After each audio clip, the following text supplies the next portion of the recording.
welcome back to the week 9 of the thermodynamics course, the problem solving session for the thermodynamics course. And this week we'll be dealing with one of the very interesting topics in the course and in physics in general, that is entropy.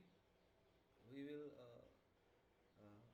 start discussing about entropy shortly after we discuss about the Carnot cycles and the process inequality, so that we could get a overview of the origin story of entropy, like how the concept of entropy came into picture in the case of thermodynamics. So to understand that, we need to begin with the Carnot cycles and the second law of thermodynamics and the process inequality as well. So that's the agenda for today's session, and I'll wait for 2 more minutes to see if students join, and then we can start. So yeah, and just as a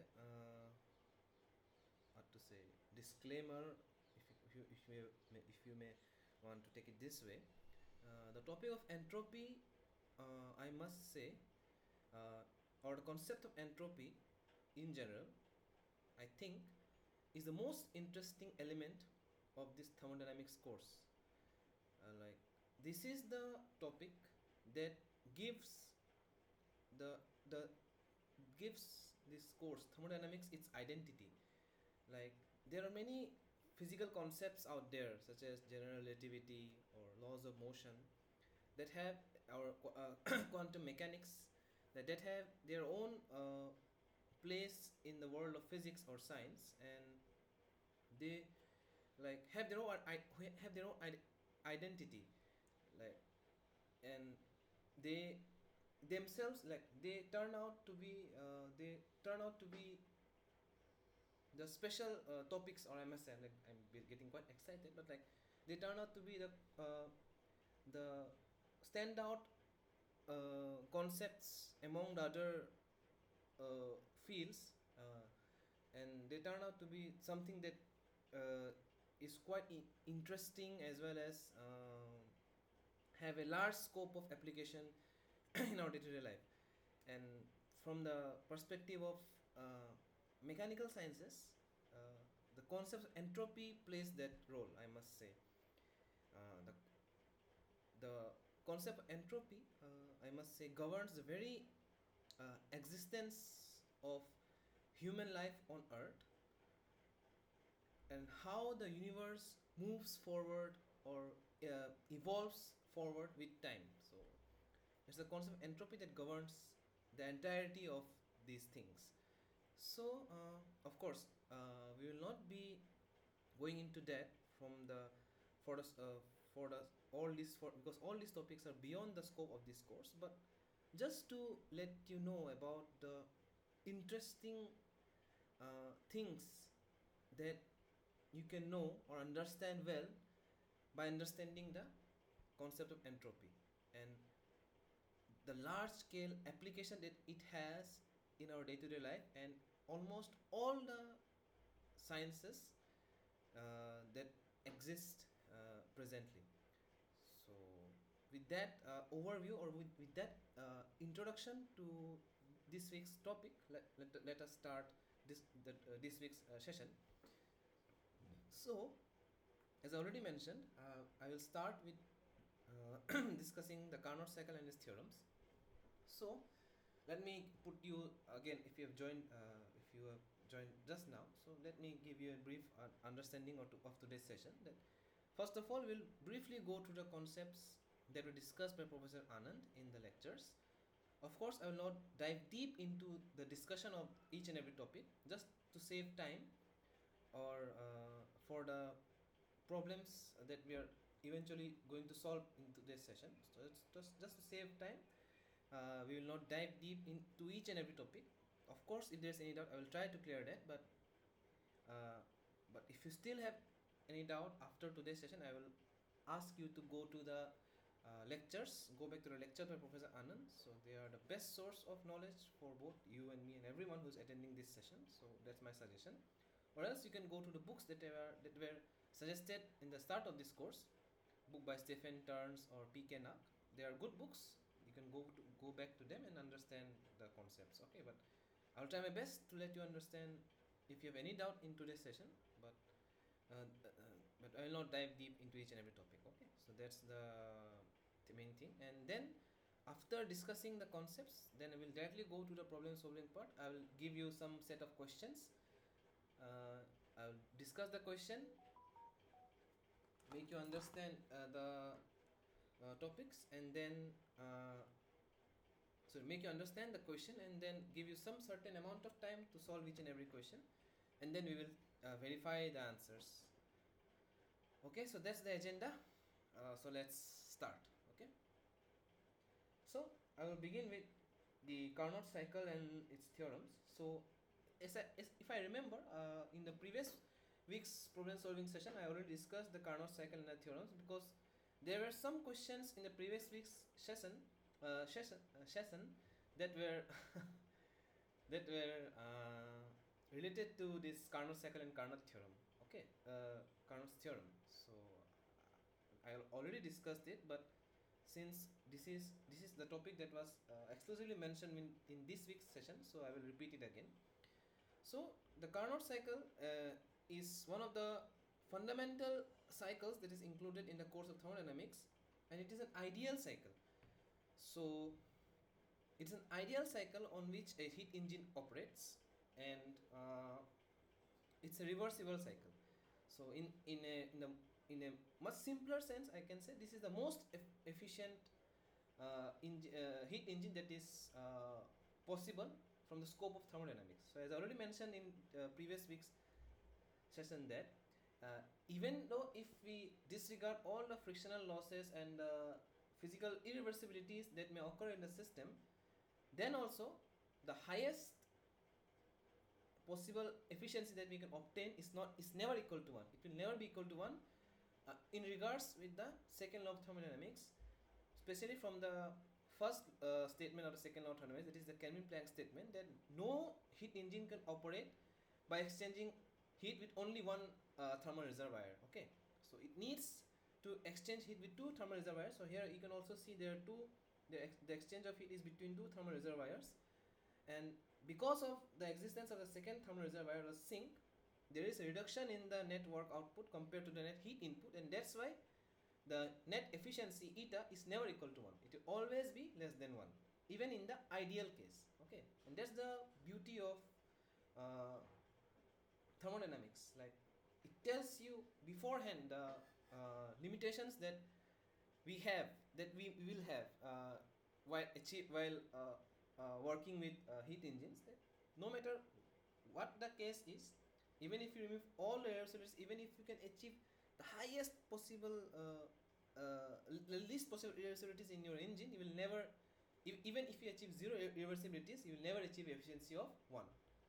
Okay, so that's the main thing I wanted to discuss. So let's now go back. Okay, so in the case of Carnot engine, as I already discussed in the previous week session, so it let's denote these processes as separate points in the Carnot engine as 1, 2, 3, 4. So these are basically this is basically a heat engine which it acquires heat in the boiler, through a thermal reservoir. Then the steam that is obtained from the boiler is being expanded in a turbine, which produces a net work output W.23, and then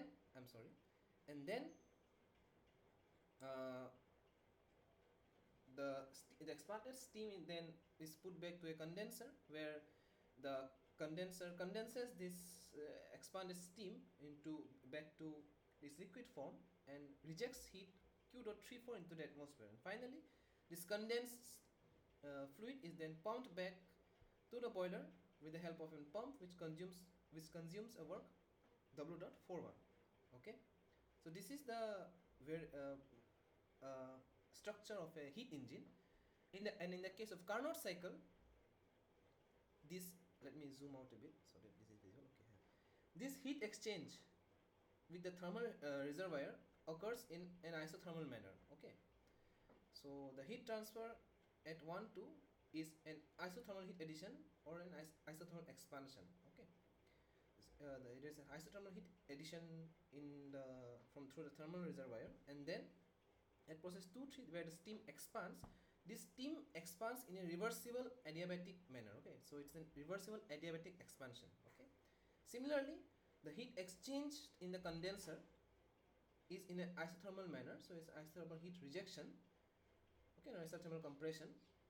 This compression expansion, I guess it's quite intuitive. Like if you apply heat to a compressible substance, it will expand.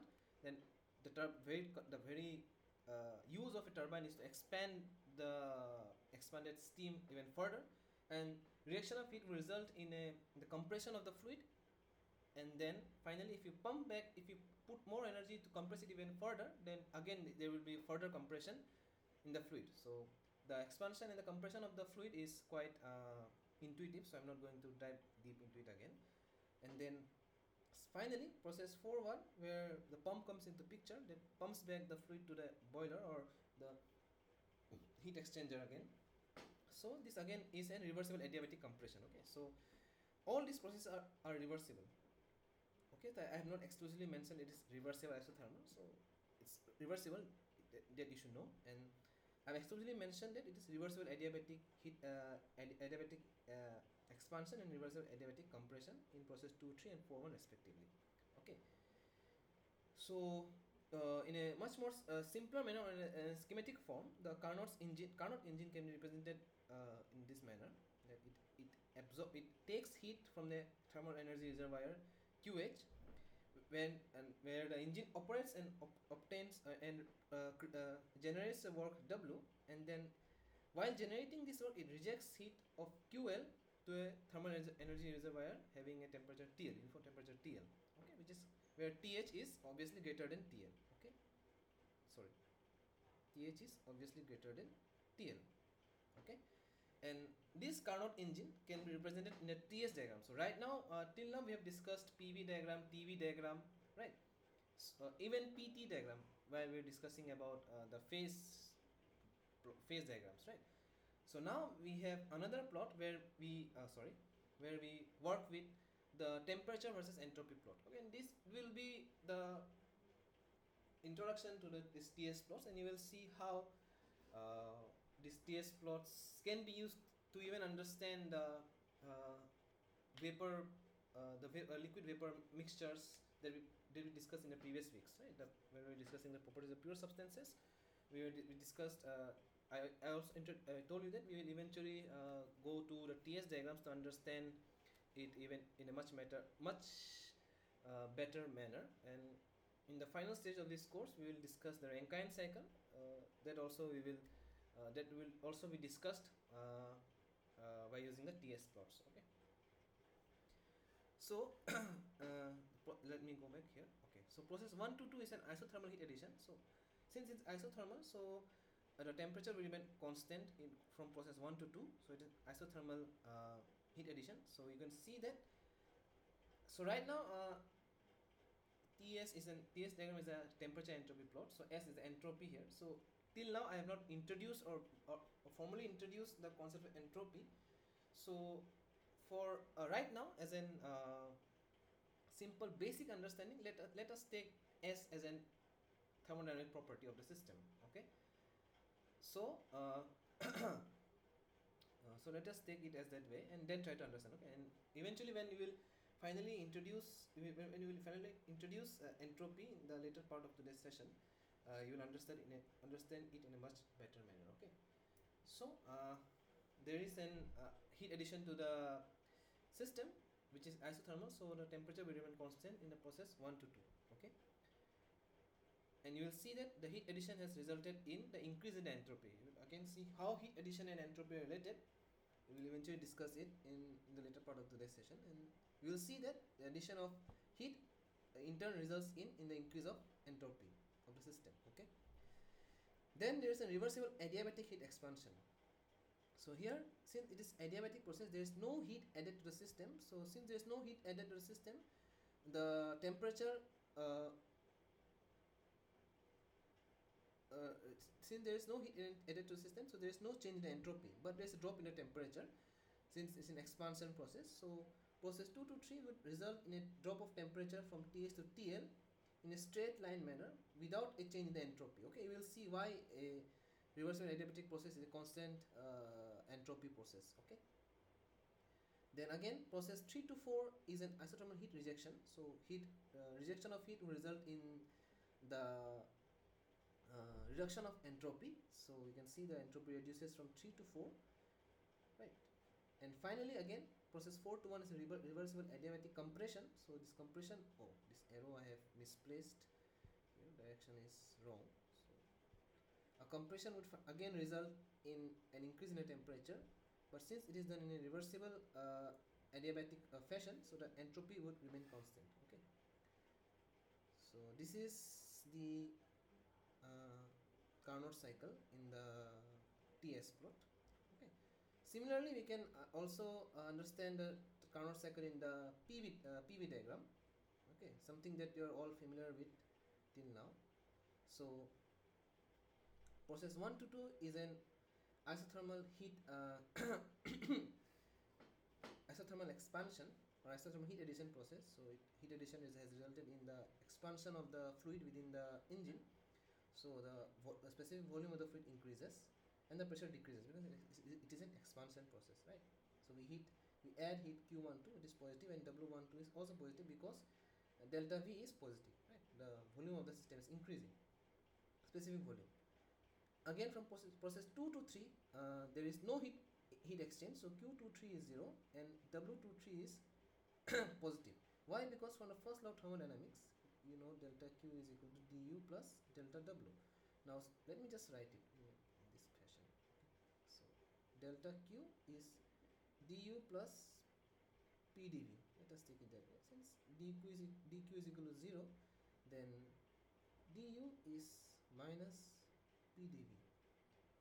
And since you can see that the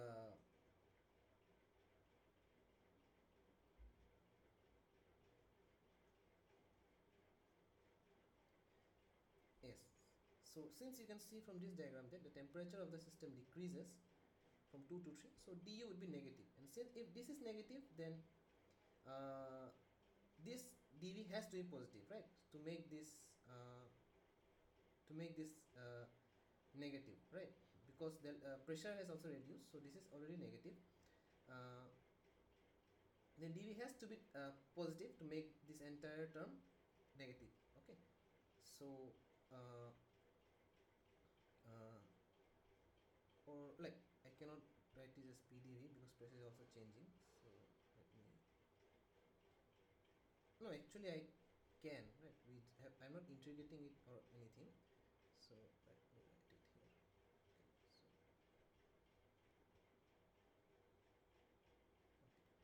Okay, so since du is negative, dV has to be positive to keep this term negative, so dV would be positive. Okay, change in the specific volume would be positive. I hope this is clear. If you have any doubt, you can ask or stop the video if you're watching the recorded version. So dV has to be positive to make du equal to negative. Okay. So work done 2 to 3 is this net work done is positive, so that the negative sign makes it negative, and then so that du is negative. Okay. And then finally again from 3 to 4, Q3 to 4 is negative because heat is being rejected out of the engine, and W34 is again negative because there is no change in the internal energy because the temperature remains constant, right?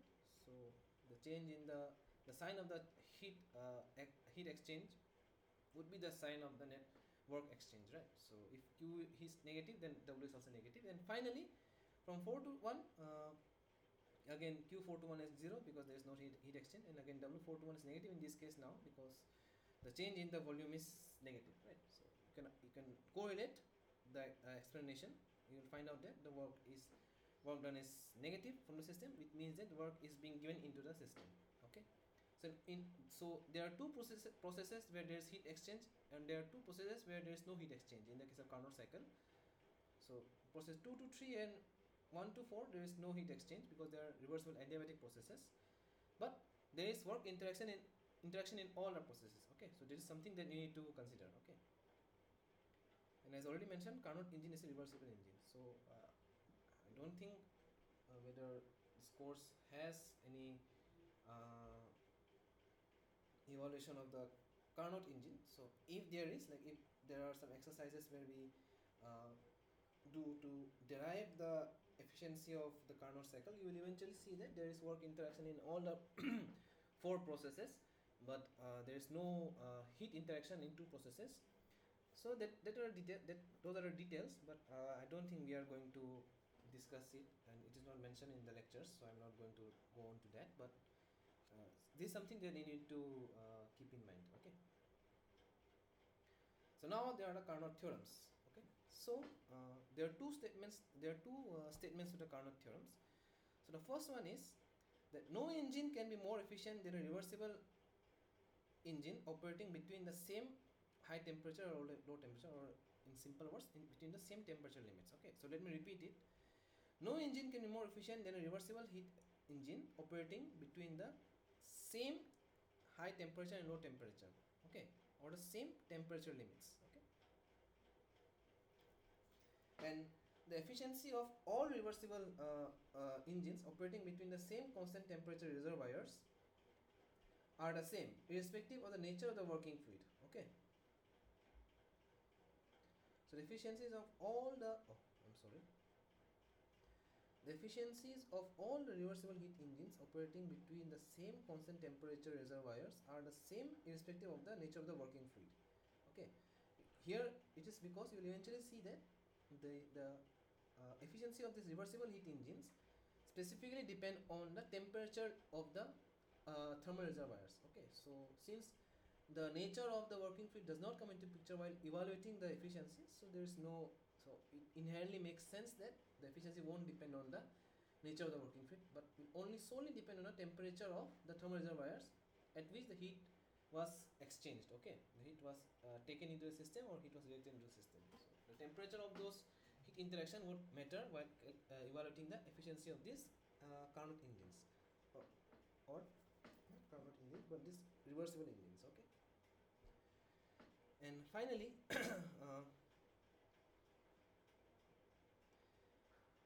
okay, and it's already, the second part is something that I already mentioned. The efficiency of the reversible heat engine depends only on the temperatures of the heat source and heat sink. Okay, so to prove this, Professor Anand took an example of a combination of an reversible and an irreversible heat engine.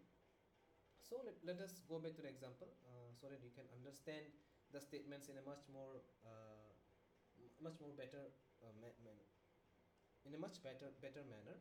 And then if you have any doubt, you can ask. But let us go to the example. This example once. Okay. So here let us consider a reversible heat engine and an irreversible heat engine working between the same temperature limits. Okay.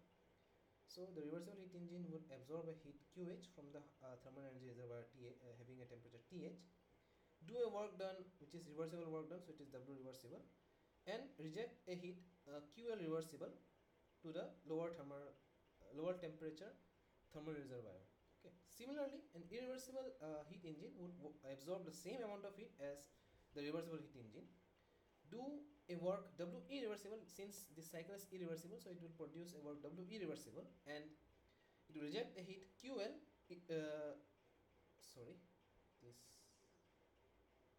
irreversible. I've done a mistake. Sorry for the typo.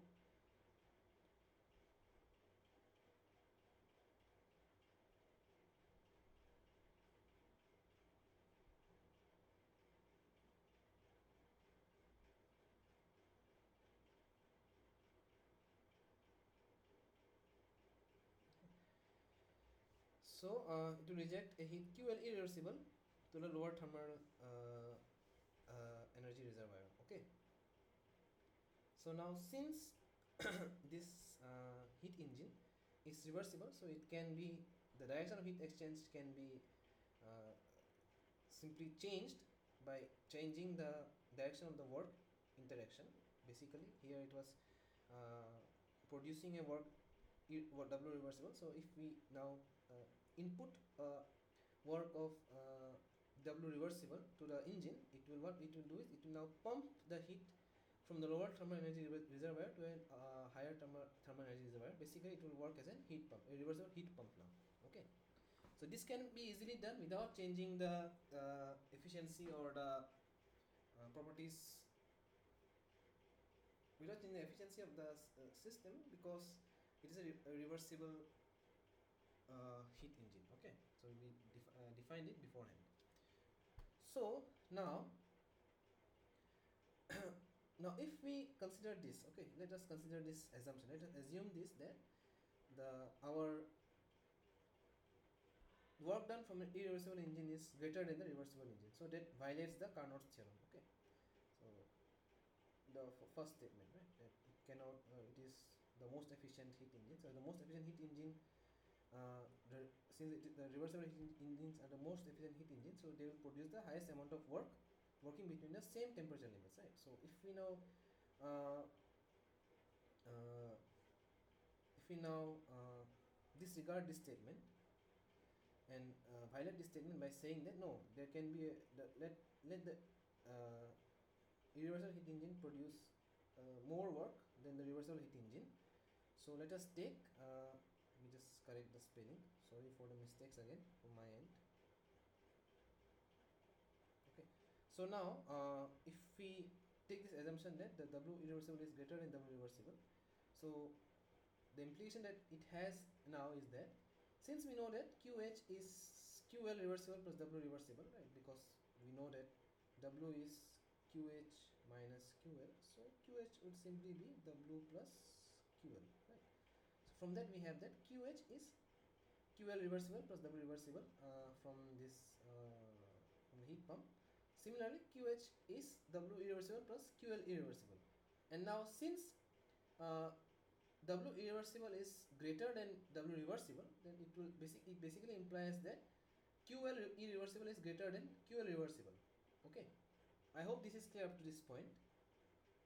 Then now, if we transform this this combination of heat engines in a manner that the heat pumped from the reversible heat pump is being directly used as an input to the irreversible heat engine. Okay, again I am sorry. This should be heat engine. Then, since we know that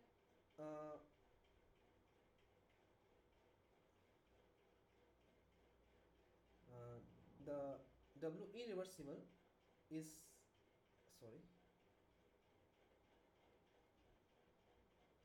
W irreversible is greater than W reversible, then basically what we can do is the work produced by this irreversible heat engine can be used as a work input to this heat pump, right? No problem with that. And now since work done in the irreversible heat engine W irreversible is greater than W reversible, so it will basically mean that W irreversible and minus W reversible is greater than 0, right? So now it is producing an excess work, right, which is equal to W irreversible minus W reversible. So from this diagram we can clearly see that this structure, this setup is working in a fashion where if we consider these two as a single heat engine, then it basically shows that the heat engine is producing a work by exchanging heat with only a single reservoir. This is TL in this case, right, which is again the violation of the Kelvin-Planck statement. So the violation of the Carnot's statement or theorem has directly resulted to the violation of the Kelvin-Planck statement, which is the violation of the second law of thermodynamics. That's why this case is not possible, and hence the Carnot engine is the most efficient heat engine working between the same temperature limits. Okay.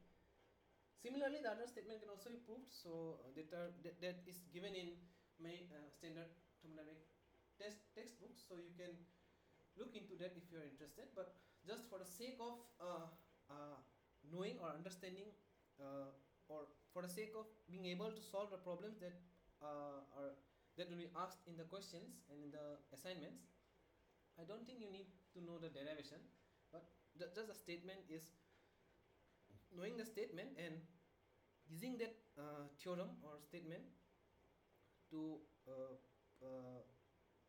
solve the problems by putting in the reason by which you have chosen the certain formulas or concepts.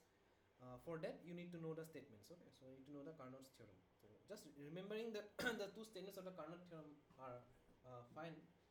But again, if you are interested, you can always go back to the textbooks and look into the derivation of the second statement of the Carnot theorem as well. Okay, so now we will discuss the absolute temperature scale. So for now, just give me 1 minute.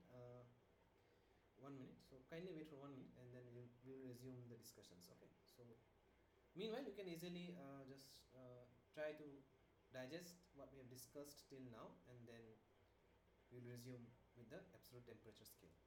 Okay.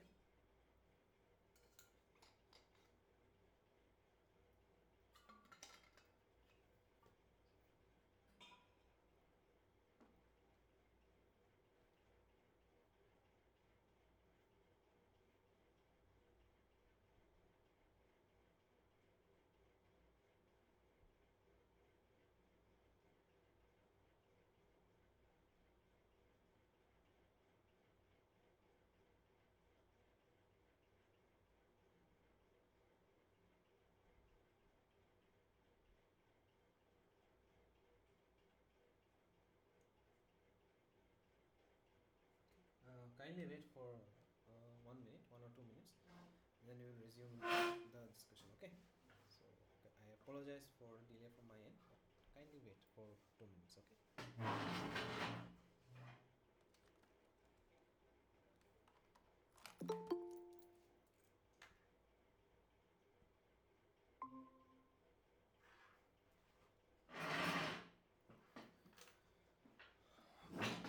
Okay. So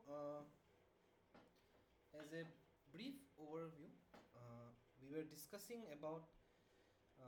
Let me go back.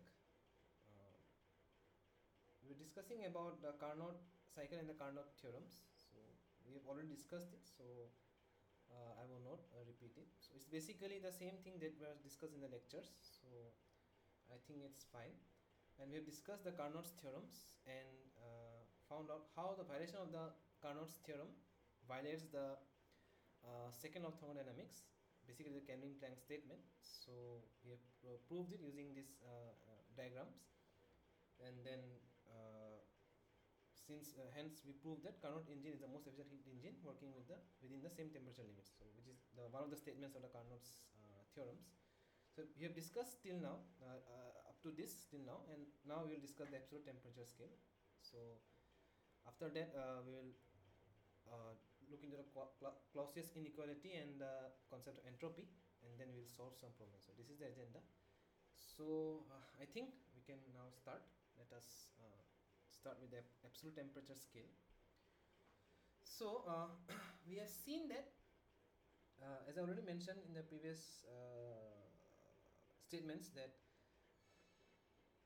the efficiency of this reversal heat engines depends solely on the temperature of the thermal energy reservoirs, or the temperature at which the heat was exchanged between the temperature reservoirs. Hello, good evening. Yes, if you have any doubt, you can just drop in the chat box. Okay, so we are just going to go with the regular agenda. We discuss with the topics that was discussed in the lectures with Professor Anand. Briefly go to the concepts. Of course, we will not dive deep into it, but if you have any doubt, you can ask, and then we'll try to solve the problems. Okay, so that's the agenda. And as I already mentioned in the start of today's session, that this is one of the most interesting topics in the course, that is entropy. So I hope you enjoy it. Okay. So yes, so we discussed that the efficiency eta is actually a function of the temperature of the thermal energy reservoirs with which it exchanges heat. The heat engine exchanges heat. So that was our statement. So now we want to mathematically see how this happens. Okay, how this formula or this efficiency being a function of temperature alone in the case of reversal heat engine comes to the picture. Okay, so there was a brief derivation given by Professor Anand in his lectures. So let us look into it. Okay, so the base statement of this concept of this topic is the temperature scale is independent from the working substance. Okay, or a working fluid. Basically, heat engine can operate on different kind of working fluids, right? Yeah, petrol, diesel, even water. So or air fuel mixture. So we want to see whether a reversible heat engine, if it at all operates on such kind of working fluids, is it independent of it or not? Okay. So we consider this following diagram. So there are two thermal energy reservoirs, three thermal energy reservoirs, T1, T2, and T3. Okay. So there are three heat engines, A, B, and C, and they're exchanging heat with A is exchanging heat with T1 and T2, B is exchanging heat with T2 and T3, and C is exchanging heat with T1 and T3, producing work WA, WB, and WC respectively. Okay. So by our theory, the efficiency of these heat engines should solely depend on the temperatures of the respective thermal energy reservoirs. Okay, so the efficiency of A should depend solely on T1 and T2, efficiency of B should depend solely on T2 and T3, and efficiency of C should depend solely on T1 and T3. So that's our assertion. So now we know that if we consider the heat engine C, okay, so work done by C is Q1 minus Q3, right?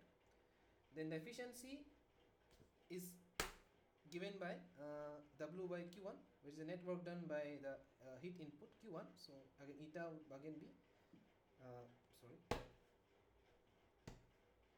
eta would again be Q1 minus Q3. This is the net heat interaction. So Q1 minus Q3 divided by Q1. So it will give eta is equal to 1 minus Q3 by Q1. So since and we are asserting that this Q3 by Q1 should be a function of T1 and T3 alone. Okay. So similarly,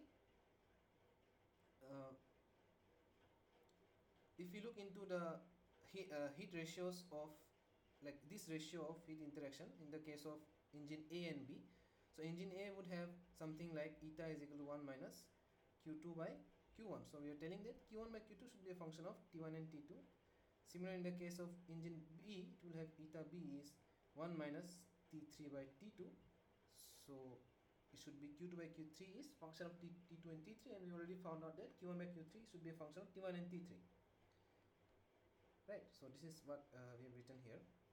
Now, Q1 and Q3, which is function of T1 and T3, could be written as Q1 by Q2 into Q2 by Q3. Okay, it's just we multiply and divide by Q2 to obtain this expression. Okay, and now we know that Q1 and Q2 is a function of T1 and T2, and Q2 and Q3, Q2 by Q3 is a function of T2 and T3.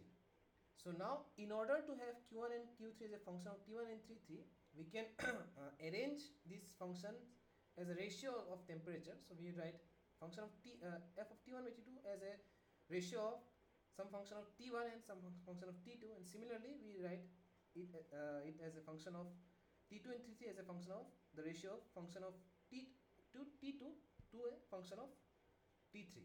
Okay. Now, and then we can see that if these two functions are same, of course, some function f, it should be a uniform function. So its function is the same. So f of T2 can be cancelled out from the numerator and the denominator. So we'll obtain that function of T1 and T3 is indeed a ratio of f of T1 and T3. Okay. So for this to be for this to give us some function of T1 and T3 alone, the only way possible is to have the functions written in this manner. Okay, so that's why we've taken this assumption. So we find out that f of T1 and T3 should actually be a ratio of the functions of the respective temperatures. So it is f of T1 and T3 should actually be the ratio of f of T1 by f of T3. Okay, or the other way around. That's completely fine. So so we find out that Q1 by Q3 should actually be a function of T1, ratio of function of T1 by ratio of function of T3. So now we do not know what this function would be.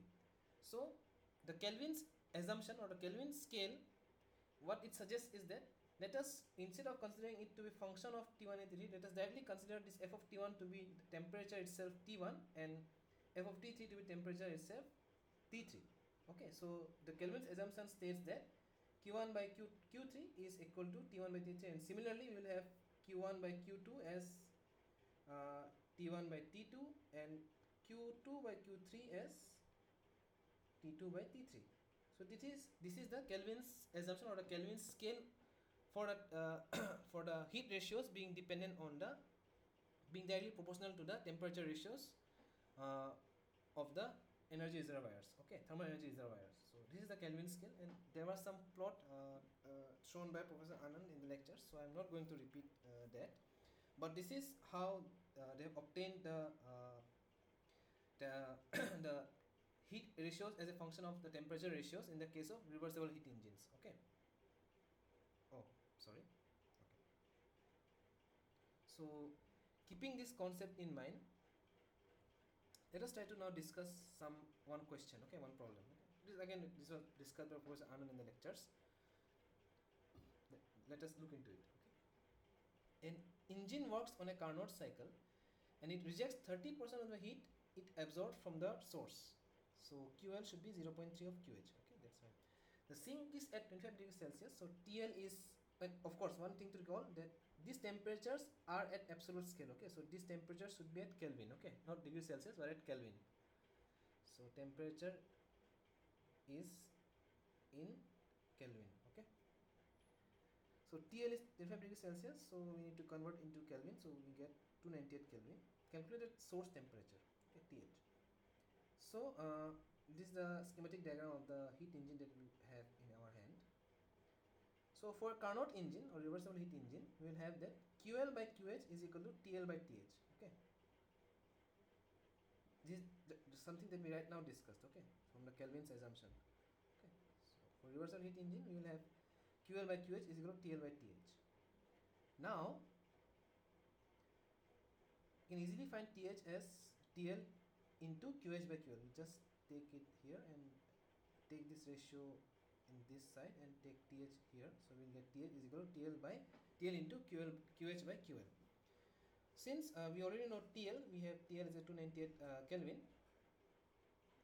and even though we do not know QL and or QH explicitly, but we know the ratios between the QH and QL because we know that QL is 0.3 into QH.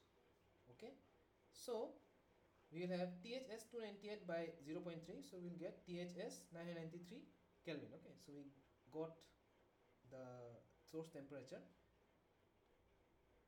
and if we want to find the efficiency, it's not asked in this case, but if you find the efficiency now, we can easily find it as eta is equal to 1 minus QL by QH. It is 1 minus 0.3, it is 0.7, and since it is reversible heat engine, we can also find the efficiency as eta as 1 minus TL by TH.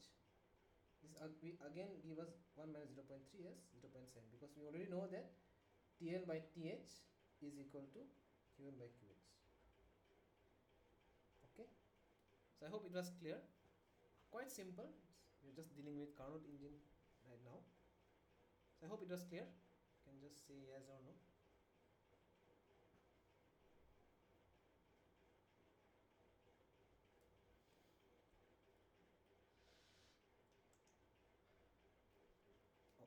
Okay, thank you. Okay, so now just look into the next example. That is, a heat engine operates between a hot reservoir at 500 Kelvin and a cold reservoir at 300 Kelvin. It absorbs around 3500 joules and rejects 2500 of heat, joule of heat.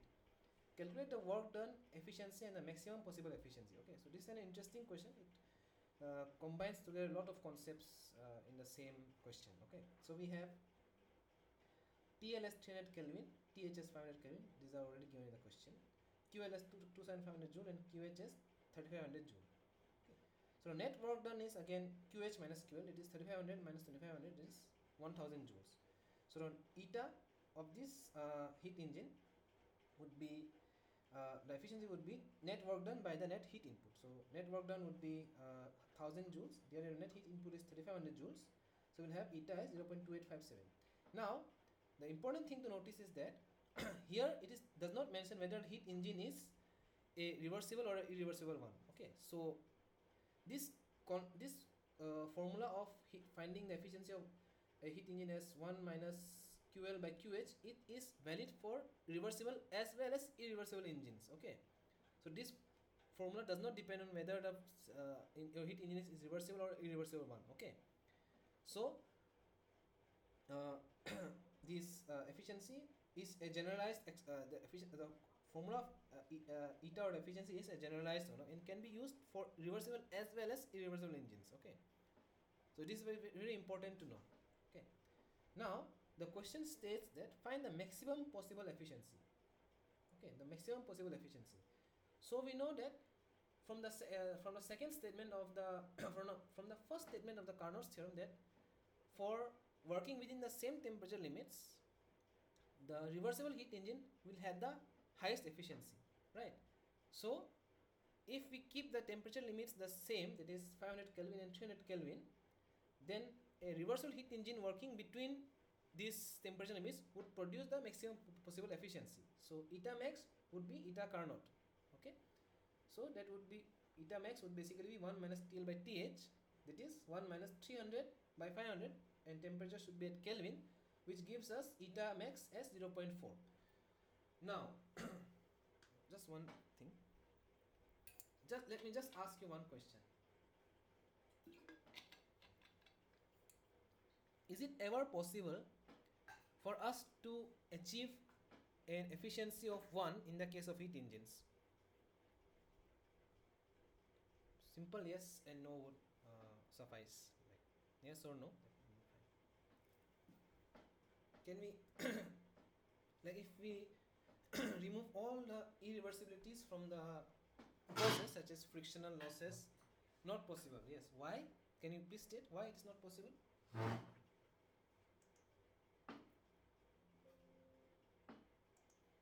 Like, or which law or which statement tells you that this is not possible? No, not for this question. I'm saying in general, if you are designing a heat engine, if a researcher is designing a heat engine and saying that I want to achieve efficiency of 1 in the case of a heat engine by removing all the possible irreversibilities in the system, and I hope that if I remove all irreversibilities, I will be able to achieve a efficiency of 1. So is this possible?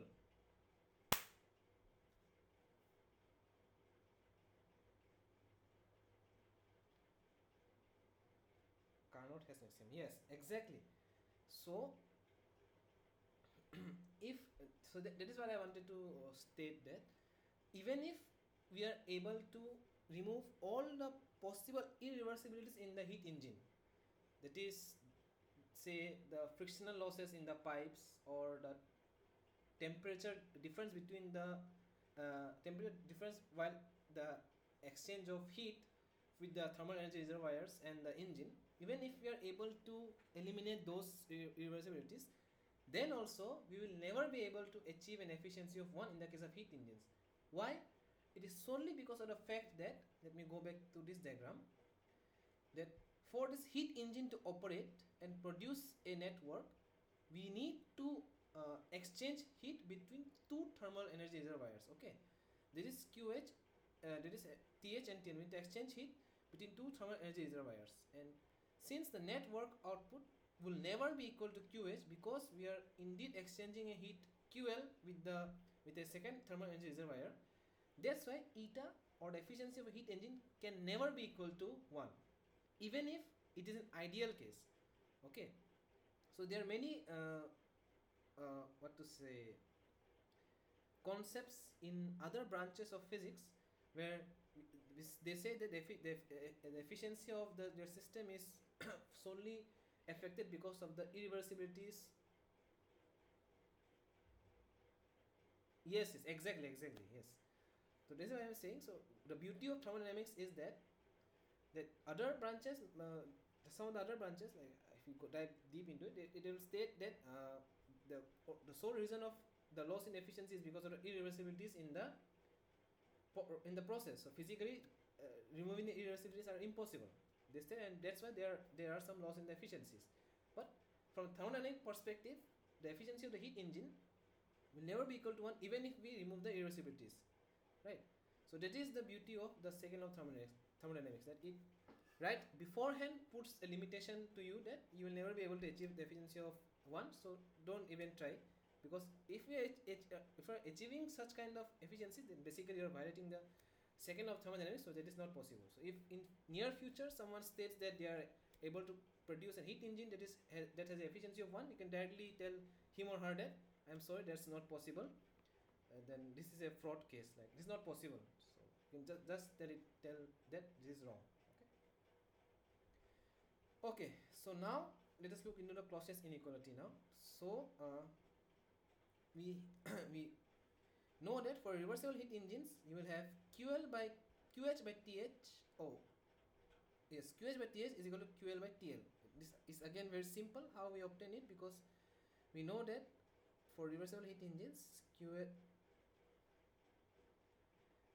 by QL would be equal to TH by TL, right? So if we just change this, like take this one here and take this one here, we will have QH by TH is equal to QL by TL. So and suppose these heat interactions are for a given heat engine. So the closest inequality states that for the cyclic integral of this heat interaction at a particular temperature will always be less than or equal to 0. It will never be greater than 0. Okay, so let us look into it, how this inequality comes into picture. Okay, and this will be equal only in the case of like cyclic integral of del Q by T would be equal to 0 in the case of what kind of processes? Reversible, yes, exactly. So it is equal to 0 in the case of reversible processes, okay, or reversible heat engines. So now engine is a more correct word, because cyclic integrals are basically in the case of cycles, and engines operate on cycles. Yeah, so that's more correct. Okay, thank you. So let us consider a reversible heat engine undergoing a cyclic process. Okay, so the net sum of del Q by T reversible would be QH by TH plus QL by TL. So right now I am not considering the sign convention of these heat interactions, and from this diagram you can clearly understand that, sorry, you can clearly see that QH would be positive because it is something, it is heat that is being given as an input to the system, so QH is positive, and QL will be negative because it is a heat coming out of the system, so right, it is negative. And TH is the temperature at which it receives heat, TL is the temperature at which it rejects heat. Okay. So in the case of reversible heat engines, this interaction will be equal to 0. Why? Because we know that QH by TH is equal to QL by TL. So if we substitute this here in this expression, so we will have is equal to QL by TL minus, now if we put into the convention QL by TL, so it will give us equal to 0. Okay.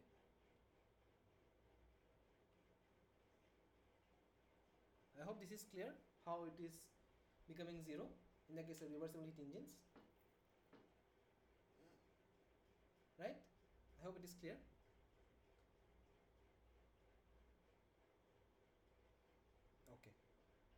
Okay, thank you. Similarly, in the case of reversible heat pumps, which is again a reversible cycle,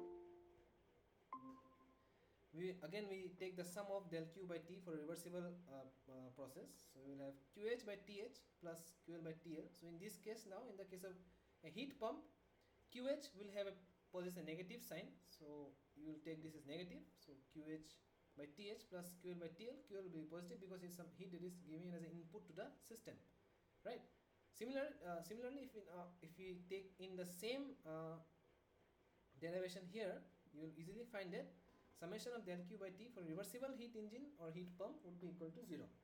Okay, so the cyclic integral of del Q by T for a reversible process is 0. Okay, now if we consider an irreversible case, okay, so let us take both diagrams. First diagram shows a reversible heat engine and second diagram shows an irreversible heat engine. So it absorbs working within the same temperature limits, okay, TH and TL. So it absorbs heat QH, both the reversible and irreversible heat engine absorbs heat QH does a work W and W irreversible. So W irreversible is a work done by reversible heat engine and rejects the heat of QL irreversible and QL in the case of the irreversible and the reversible heat engine respectively. Okay. So from the Carnot's theorem we have that the work done irreversible is always less than the work done reversible. Okay, this is the first statement. It is basically, it states that a reversible heat engine is the most efficient heat engine in the case of the heat engines working between the same temperature limits. So the most efficient heat engine would produce the highest amount of work. So it basically tells us that W reversible is always greater than W irreversible. And similarly, since this is greater, this will go down. So QL is less than QL irreversible. Okay. So now, if we take the cyclic integral of the heat interactions, of the ratio of heat interactions over a temperature, in the case of a irreversible heat engine, so we'll have that QH by TH plus QL irreversible by TL. Let us now ignore the inequality, right? So we'll have that the QH will be positive, right? Why? Because it is the system is absorbing heat, right? Getting the heat as an input, so QH is positive. But QL irreversible will be negative. Why? Because it is going out of the system, right? It will be negative. Now why it is less than 0? Because we already saw that. Let me write it here. In the case of reversible heat engines, we have QH by TH plus QL by TL equal to 0. If we put in the sign convention, so it is QH by TH minus QL by TL equal to 0. Now since QL is less than QL irreversible, so it will basically imply, if we take into consideration the sign convention, QH by TH minus QL irreversible by TL is less than 0, right? Because if you are subtracting something from A from B, say if you are subtracting A minus B, you get 0, and you saying that B is less than C, then if you subtract A minus C, then you obviously get something that is less than 0. So that is what we are getting here. So in the case of irreversible heat engines or heat pumps, irreversible cycles, the cyclic integral of del Q by T will always be less than 0.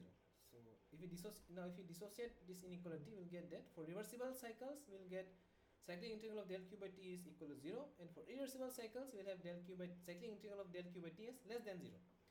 So this equation or expression that cyclic integral of del Q by T is always less than or equal to 0 is known as a Clausius inequality. Okay, I hope this is clear. The Clausius inequality, I hope this is clear.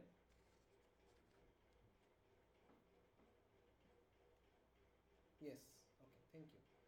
So after discussing up to this point, I think now we are in a place where we can formally introduce the concept of entropy. Okay, so let us take this example. Consider this cycle 1A, like this cycle operating between 1, 2 and 2 state points 1 and 2. Okay, so for reversible cycle we will have that del Q by T reversible is equal to 0. Okay, so if we consider a cycle 1A2 B1, we will get that del Q by T is equal to 0. So we will have this cycle, okay, 1A2 B1. Okay, so we will have del Q by A by TA from 1 to 2 plus del Q B by TB from 2 to 1, this sum would be equal to 0. Okay, similarly if we consider a second cycle, that is from 1A2 to C1, then again cyclic integral of del Q by T is equal to 0. So we'll have from integral of del Q A by TA from 1 to 2 plus del QC by TC from 2 to 1 equal to 0. Okay, so now you can see that since both these are equal to 0, then it implies that both these are equal. So both of these are equal. So since del q by a del q a by t a is common in both the both the equations, we can say that del q b by tb is equal to del q c by tc. Okay, right? So similarly, since this uh, integration is or this expression since is equal in all the processes, we can directly say that this integral from an initial point to final point of the heat exchange del q by t over t would be a constant for a reversible process.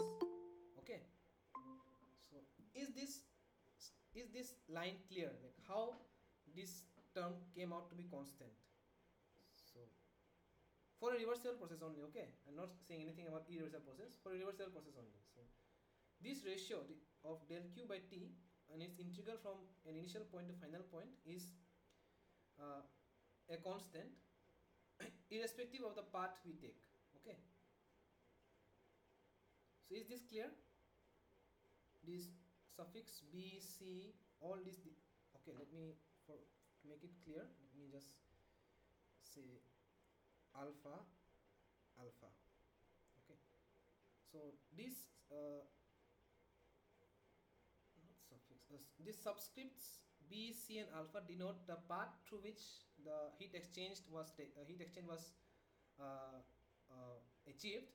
So we can see that irrespective of the path, if this is a reversible process, the ratio of del q by t is is constant and it's independent of the path followed. Okay, so is this clear? Okay, yes. So now if you recall, let me just scroll down a bit more. Yeah, if you recall something from the first law of thermodynamics, we saw that del q by del w is equal to dE, which is a property of the system. So we used again similar, I don't know if you remember it or not, we used similar diagram. So the system going from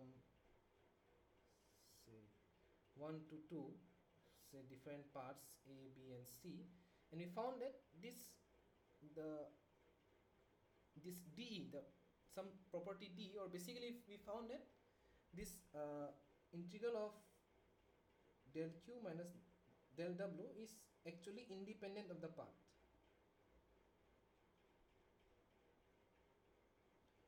of the path. So we stated that this integral of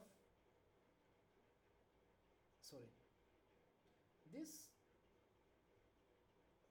this subtraction of the del w from the del q should ideally be a property of the system because it's independent of path. So something similar to that we find in the case of the while discussing the second law of thermodynamics as well. So the first law of thermodynamics gave us a property of the system, that is the internal energy of the system. So similarly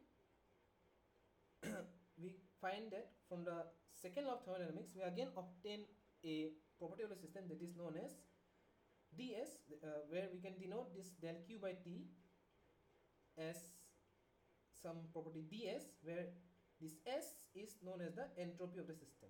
Okay,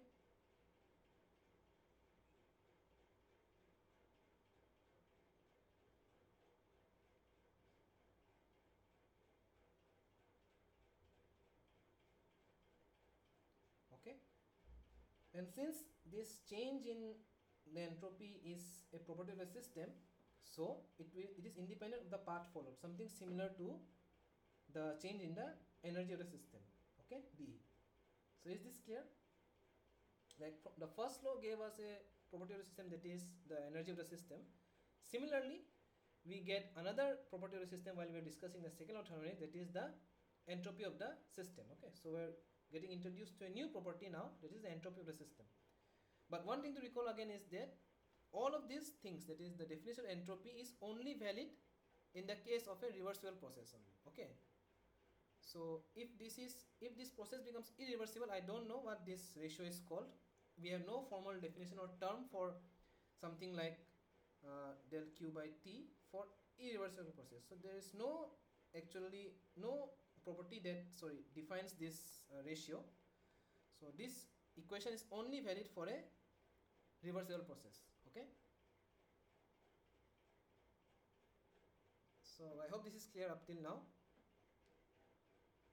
Yes. Okay. So there are, as Professor Anand mentioned in the lecture, that there are different ways of defining entropy. So in the class 11 and 12, like we're briefly introduced with entropy. We are told that entropy is the degree of randomness in the system. Like how to define the degree of randomness in the system, that is defined as entropy. And in that sense, it's not at all wrong. But in the classical thermodynamics point of view, if you want to formally define entropy, it can be defined as the ratio of heat transferred to the temperature at which it was transferred. Okay. And I just want to let you know that, like something that is out of the scope of this course, but I just want to let you know is that this definition of the definition of entropy should not be limited to what I am discussing here right now. Okay. So the other statement, that is the entropy being the measurement of the degree of randomness of the system, is equally correct. Okay. And in some sense you will see that both of these are correlated because these are same thing, right? But it's a way of defining the entropy from the respective subject or the point of view of the respective subject. But for the scope of this course, that is classical thermodynamics, we define entropy as the ratio of the heat transferred to the temperature at which this heat was transferred. Okay. So this delta S reversible is equal to the integral of the ratio of the heat transferred delta Q by the temperature T, okay, at which it was transferred. Now consider this case where we are considering a process, say from 1 to 2 going through a part A, and similarly let us consider a process B, that is now an irreversible process going from 1 to 2. Now as I already mentioned, the ratio of heat interaction over T from process 1 to 2, it can be defined as delta S. Okay, but we do not know how to define this heat ratio of heat interaction over temperature in the case of irreversible case. We do not know how to formally define it. Okay, so and this is only valid in the case of a reversible process. Okay, so S is a state function. Okay, so the change in entropy will only depend on the endpoints, that is 1 and 2. Okay, now delta S for B can be found out by finding the delta S for A.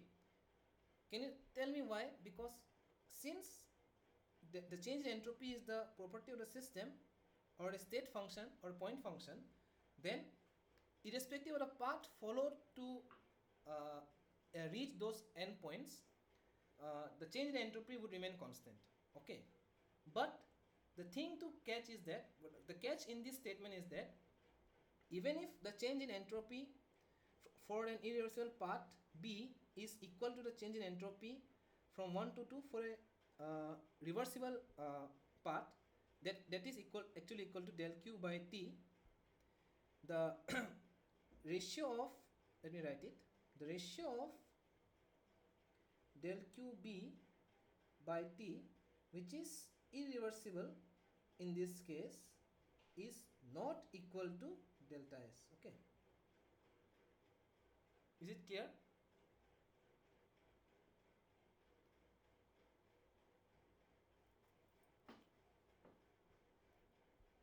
Yes, so this is very important. Okay, this statement is actually very important, that even if thermodynamics, even if entropy is a state function, using that taking advantage of this definition, you can easily find a change in entropy. If the two endpoints are given, we can easily find a change in entropy even in the case of irreversible process. Okay, that's completely fine. But this change in entropy for an irreversible process is not equal to the ratio of the heat transfer to the temperature if it was done through an irreversible path. Okay, yes, exactly. I'm emphasizing it. Oh, I'm sorry. I'm sorry from my end. Just wait for 1 second, okay?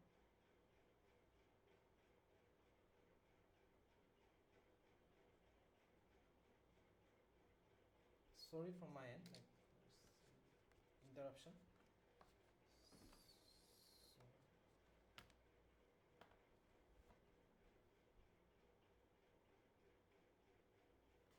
I hope the screen is visible. Yes or no be fine. Sorry for this. Yes, yes, visible. Thank you so much. There was a yes. Okay. Okay. So since this is clear, now let us proceed to the later part of this final parts of this today's discussion. So Professor Anand briefly discusses about the third law of thermodynamics. So again, there is a complete different understanding required to understand the third law of thermodynamics, but in a very simple sense, from the scope of this course, we state that for a pure substance at 0 Kelvin or absolute zero temperature, the entropy of the system is 0. And as Professor Anand mentioned, this is solely because of the fact that since we are actually measuring the change in the entropy of different processes, we need a reference point to measure these changes, right? And that's why to take a reference point, we take that the entropy of the system at absolute zero temperature is 0. Okay. Okay. Now we obtain the thermodynamic property relations. So from the first law, we know that dE is equal to delta Q minus delta W. Okay, or delta Q is dE plus delta W. Now, if we consider E as the sum of the internal energy plus the kinetic and the potential energy, and if we disregard the kinetic and the potential energy, then E would be equal to the internal energy of the system. Right? E would be equal to the internal energy of the system. So we can write delta Q is equal to du plus delta W, and if we only consider shaft work, then delta W can be taken as PdV. Right? Now, since we know that for a reversible system, reversible process, we have ds as delta Q by T. So delta Q would be equal to TdS for a reversible process. Okay, this is again very important, crucial for a reversible process only. Okay, and this PdV again only for a reversible process, right? So from that we have that TdS would be equal to du plus PdV. So I have explicitly wrote that the conversion of dQ to TdS and delta W as PdV is only valid for reversible processes. So from that we have that TdS is equal to du plus PdV. Similarly, we have that if we consider the enthalpy H, that is equal to U plus PV, we will have dH as du plus PdV plus VdP. Like if we take derivative of this, we get du plus PdV plus VdP. Now du plus PdV is equal to TdS. So dH will be equal to TdS plus VdP. Now if we take TdS in the right hand side, we will get TdS is equal to dH minus VdP, or VdP in the left hand side, you get TdS equal to dH minus VdP. So these two expressions are known as the Gibbs relations, and now you can see that these expressions, okay, all the terms in the expression, temperature, entropy, specific internal energy, specific volume, pressure, and the specific enthalpy, all these terms are actually thermodynamic properties. Okay, so even though we considered the net heat interaction as equal to TdS and net work interaction as PdV, which are only valid for reversible processes, but then also since these expressions that we obtained from the first law only contain the thermodynamic properties, and we know that thermodynamic properties are valid for any kind of processes, they only depend on the endpoints, right? And that's why these expressions are valid for any kind of processes, okay, irrespective of it being reversible or irreversible one. Is it clear?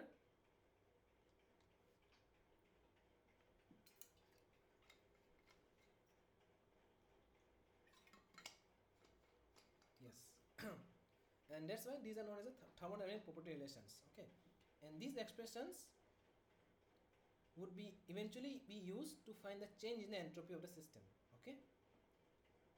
So these expressions, like this one is valid, like this change, this derivation is only valid for reversal processes. Okay, this delta W is PdV or delta Q is TdS is only valid for reversal processes. But after you modify these terms, you see that only these expressions only include the thermodynamic properties, and that's why, since this expression only deal with thermodynamic properties, then that's why these expressions will be valid for any kind of processes, whether it be reversible or irreversible one. Okay. So now we take some examples, general examples. So in the case of solids and liquids, if we apply the first equation, this TdS equal to du plus PdV. Usually in the case of solids and liquids, they are incompressible. So the change in the specific volume is most of the times equal to 0. So, and the specific volume itself is very 0 in the case of solids and liquids. So we will have is this second term almost equal to 0. Okay, so we will have TdS equal to du, and du can be written as Cv into delta T. So ds can be written as Cv delta T by T. Now if we integrate it, we get delta S is equal to Cv dt by T. Okay, or integral of Cv dt by T, which is equal to Cv ln T2 by T1, if we consider it an integral from 1 to 2, then you get it. Okay.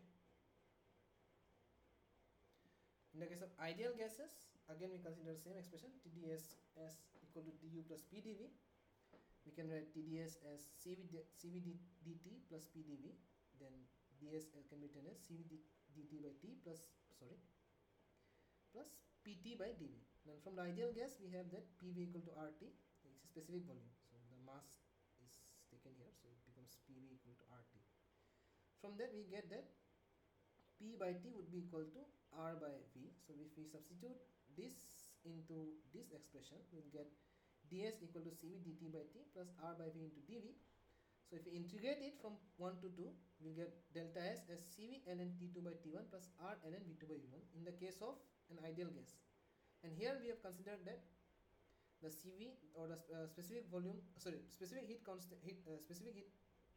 for a constant volume process as constant. Okay. In the case of ideal gases, it's usually not a constant; it's a function of temperature. But in this case, we have taken it to be to be constant. Okay. Similarly, if we take TdS as second expression is TdS equal to ds minus VdP, we can write ds as Cp dt by T minus V by T dP. So the main task is to find something related to pressure. This one has to be something related to pressure so that we can integrate it. Okay. So again, if we use the ideal gas law, PV is equal to RT, then we want, let me write it.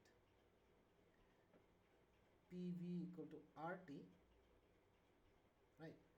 Now we want something related to pressure, so we have to eliminate V by T. So V by T would be R by P, right? Simple modification of the equation. Now if we substitute this in this expression, we will get ds equal to Cp dt by T minus R by R dP by P. Now if we integrate it, we will again get delta S equal to Cp ln T2 by T1 minus R ln P2 by P1. Okay. And here again, you have considered Cp as constant. So this expression you don't need to explicitly remember. You can easily find out if you recall these relations. Okay. And these relations can also be no need to explicitly remember. These are just obtained from the first law of thermodynamics. Okay. But if you remember it, that's good. But even if you don't, you can easily derive it from the first law of thermodynamics. Okay. Now, in the start of lecture, I was discussing about the importance of TS diagram. So, in the case of PV diagram, we saw that the area under the PV curve gives us the net work interaction. So, similarly, in the case of TS diagrams for a reversible process, the area under TS curve gives us the net heat interaction. Okay, so I will not discuss it explicitly again. So, I hope this is clear. Okay. Okay, then now let us go to the questions for this week's session. So let us look into the first question. I hope it is visible. Which of the following statements is a correct expression for the Clausius inequality? So you can write your answers in the chat. It's B. Okay. So other options B. Okay. So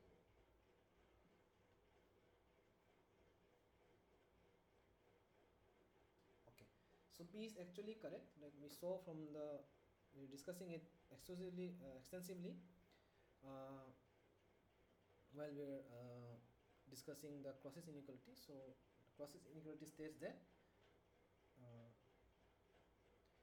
the cyclic integral of del q by t should be less than equal to 0, or it is equal to 0 in the case of reversible processes.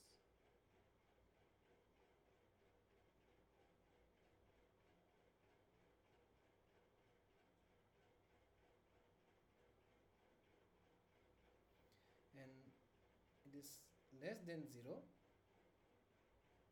in the case of irreversible processes. Okay, that was process inequality. Now, which of the following is or are not a correct statement? Okay, so can you tell me A, B, and C?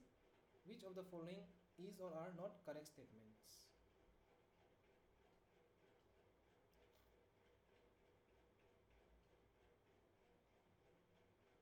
C.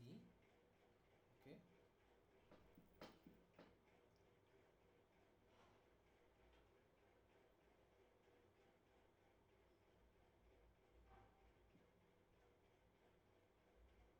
Look carefully.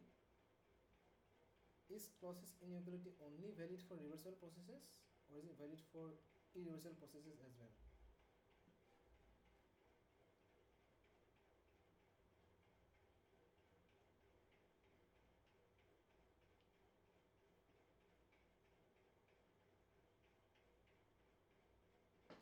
B is not correct. Okay, but okay, some other answers. Let me wait. Oh, again. Oh, sorry.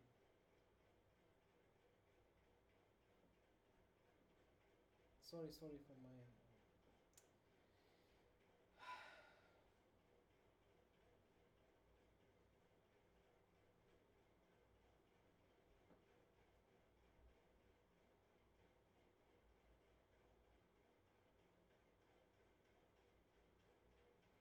All are not correct.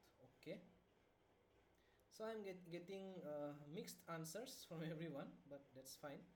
So actually, uh, uh, options. Let me tell you. Options A is not correct. Why? Because process inequality is valid for irreversible processes as well. So it mentions it is the option A tells that it's valid for only reversible cycles. So this is not correct. Second, B tells that process inequality is valid for only irreversible is valid for reversible cycles. So it does not say only valid for reversible cycles. So this is correct. So this I will not select this one. So because we are asked to find the incorrect statements. Finally, C, we have process inequality is not valid for refrigerant cycles. Is again wrong, because process inequality is valid for refrigerant cycles as well, because that can be considered as heat engines or heat pumps. Okay. And finally, we have that process inequality is valid for irreversible cycles only. Again, this is not true, because process inequality is valid for irreversible as well as reversible cycles. So the correct options are A, C, and D. Okay. I hope this is clear.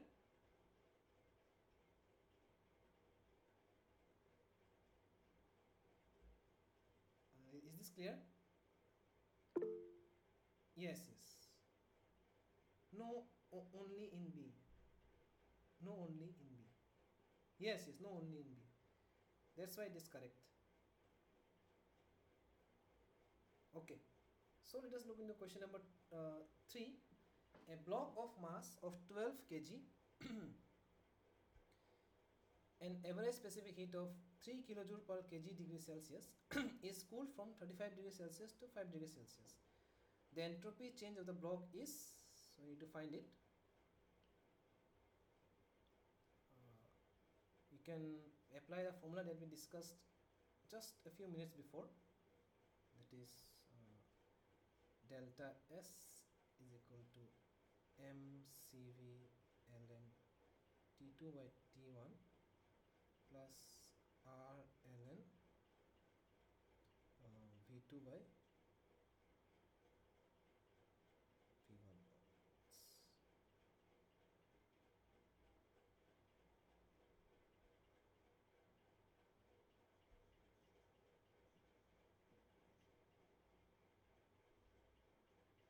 It's a block of mass, so the block of mass should clearly tell you that we are discussing with something that is solid, right? So keeping that thing in mind, you can now try to find a change in entropy. I'll give you say 4 minutes to find the solution. You can, okay, so pencil is actually discharged. Minus 3.69 kilojoule per Kelvin.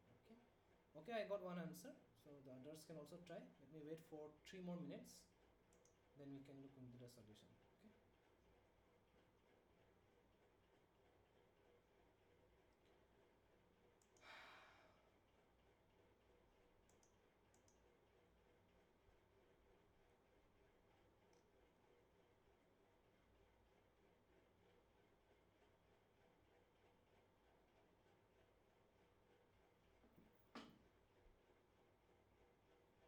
Others also replied.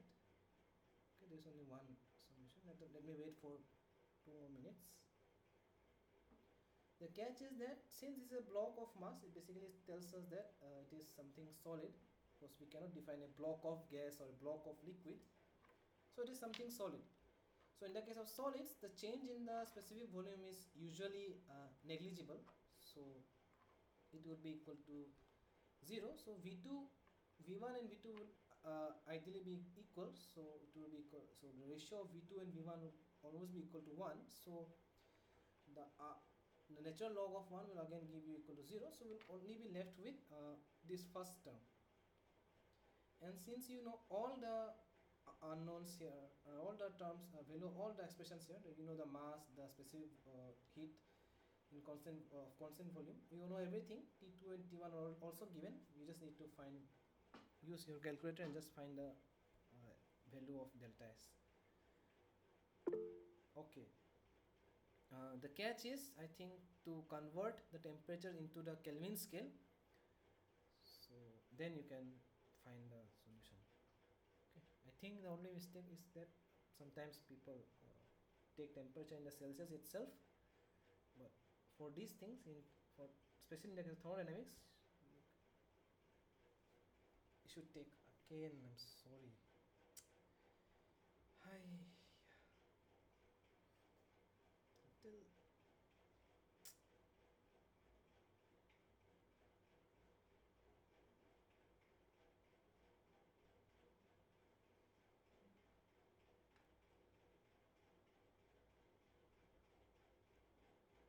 so any more answers? Okay. So I think the only mistake is that sometimes people 0.8817. Okay. So it's okay. Let me go. The answer by Shivakumar is correct. Okay. So why? Because first of all, like the minus sign tells us that this is correct. Why? Because since the temperature is dropped from 35 to 5 degrees Celsius, it directly tells us that the entropy of the system has to be negative, right? Because we know that delta S, now let us look into here itself. Like if this ratio is less than 1, then the natural log will take it, make it negative, right? So this will be negative. Now, and we substitute M as 12, C as CV as 3, and then ln T2 by T1 by T2 by T1 would be in the absolute scale. So 5 plus 273, it will give 278. So it will basically be delta S is equal to 12 into 3 into ln 5, 273 plus 5, it will be 278, and 273 plus 35 would be 308. Right, so if you take that, just use your calculator. Let me know.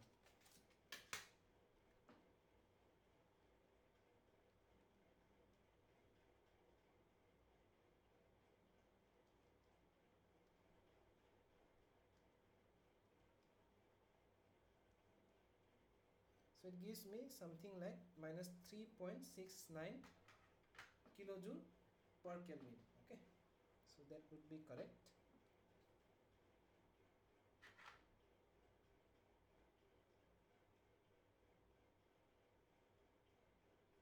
Is this clear, or you want to look?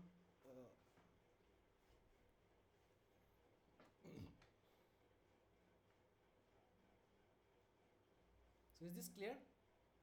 Can we go into the next question?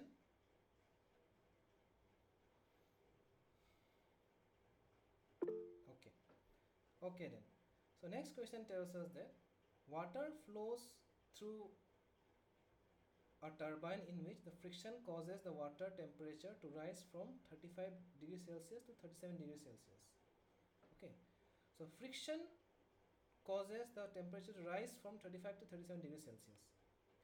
If there is no heat transfer, how much does the entropy of the water change in passing through the turbine?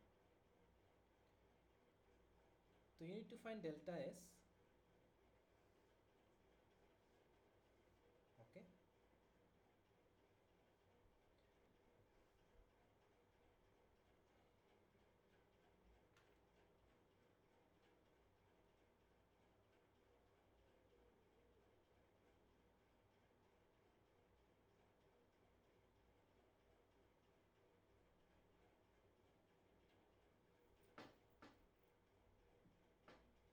Let me just check one thing.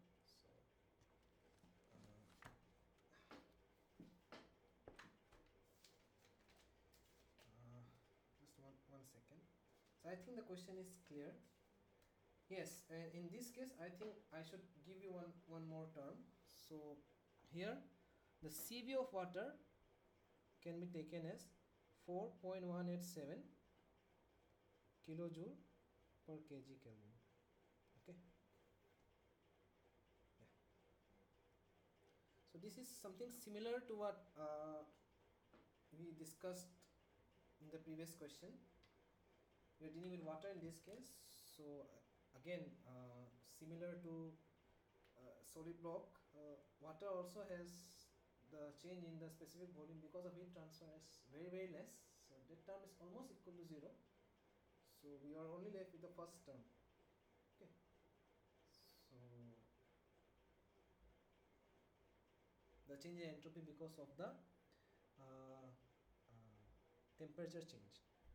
So keeping that thing in mind, now you can find out in a similar fashion. But a key term that may confuse the students is that it is shown that it is a frictional losses. It is a frictional losses that increases the entropy. So students may think that since there is friction, so the process is irreversible. Of course, it is irreversible, and that's why, because of its irreversibility itself, the temperature is risen from 35 to 37 degrees Celsius. But the change in entropy is not because of heat transfer in this case, but I am again sorry, this screen is a lot of problems.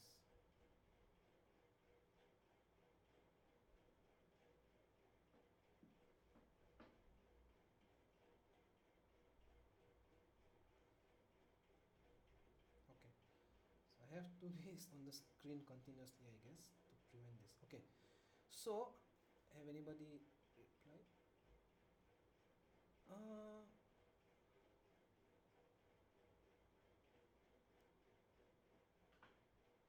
Find it for say 1 kg, 1 kg unit mass of water. Yes, exactly. So actually the answer is correct, but let me wait for others to find as well. Okay, so it will exactly be the same as this expression, but the key thing to catch is that this was they have not, there was a heat interaction in this case, right? The heat was the it cooled from 35 degrees Celsius, so there was a heat exchange, and that's why the temperature has gone down. But in this case, they mentioned that there is no heat transfer. So you may ask, if there is no heat transfer, how the temperature increases? The temperatures increase because of the frictional losses, and this entropy change now in this case is primarily because of the irreversibilities in the system. But as we already saw that the entropy change because of an irreversible process can also be found out by finding the entropy change because of a reversible process between the same endpoints, right? And the endpoints given here are the two different temperatures. So we are finding the entropy change for this irreversible process by finding the entropy change for a reversible process, an equal reversible process between 35 degrees Celsius and 37 degrees Celsius. So that's the catch. Okay, so that's the catch I wanted to mention. So let me just show you the solution that will be a bit more helpful for the others wondering. So yeah, so the thing is that the presence of friction makes the process irreversible, okay, and causes the entropy increase for the system because of temperature rise. Now, since entropy is a state property, the entropy change depends on the two end states and is independent of the path that the system follows. And to find the entropy change, the irreversible path has to be replaced by a reversible path. Okay. So we take we have T1 as 308 Kelvin and T2 as 310 Kelvin. So delta Q reversible is again equal to TdS. So delta S is delta Q by T, or mCv dt by T. And S2 minus S1 would be equal to mCv ln T2 by T1. So we will have m as 1. I'm sorry I didn't mention the mass of water or mass flow rate. So let us take it for 1 kg of water. So it will have 1 into 4 by 1 7, it is the specific heat. Yes, exactly. Correct. That's correct. Specific heat of water at constant volume. So 4 by 1 7 into ln of 310 by 308. It will be positive because temperature is rising up. And that's why the entropy change is 0.0271 kilojoule per Kelvin. Okay. So I hope this question was clear. It was an interesting question to look into, and that's why I thought let us discuss it. Formula is very simple. So as I already mentioned, like the course of thermodynamics itself is actually a simple course in the sense of the length of the solutions that we obtain. So the solutions that we obtain are usually in a 1 line or 2 line answer, because the formulas are not that lengthy. It's very simple relations. But the main thing in the case of thermodynamics is the concept that we use while applying those formulas. So the thermodynamics is very conceptually very heavy subject, but finding the solutions or the expressions are quite small and simple. Okay, but it's a conceptually very heavy subject. Now question number 5. So this is a very interesting question. So let me leave it for the last part. Last. Okay. So let us go to question number 6 directly. That I will actually derive it the question number 5 myself. Let us now go to question number 6. Okay. So that you all can try once.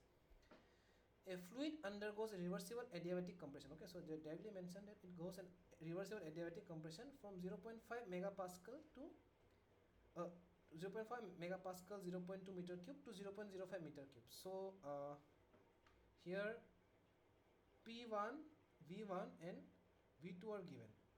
According to the law, PV to the power 1.3 is equal to constant. Okay. Determine the change in the enthalpy, internal energy and entropy, the heat transfer and the work transfer. Okay. So let us do it one thing at a time. So first of all of you can find the enthalpy.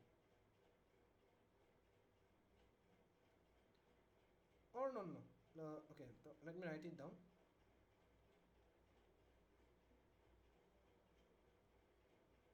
The specifics of the question are already given. So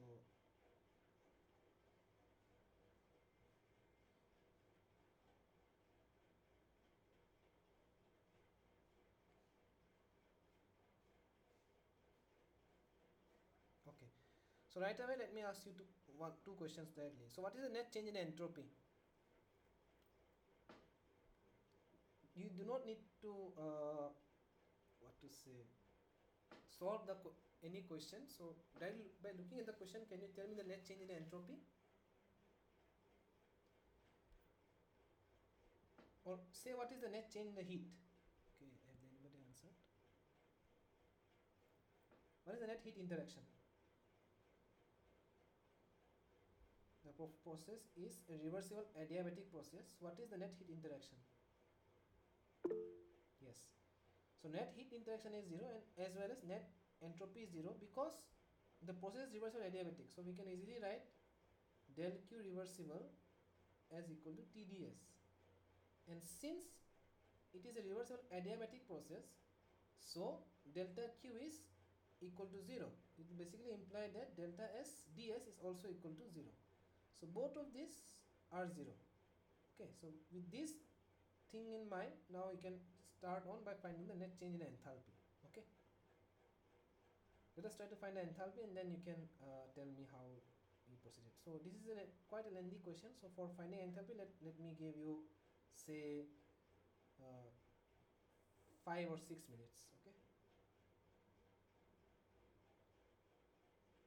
P2 is, yes, exactly correct. But let me look into the script. So P2, Anil says that P2 is 3.0314 megapascal. So it is correct. Yeah, exactly. It's very simple. We have P1 V1n equal to P2 V2n. So we need to find P2. P2 is simply P1 by V1, P1 into V1 by V2n. Quite simple. Just substitute it as 0.5. V1 is 0.2. 0.05 to the power 1.3. So you will get something like 3.0314 megapascal. Now since you have P2, right, you have V1, V2, I think finding the change in enthalpy would not be a big task.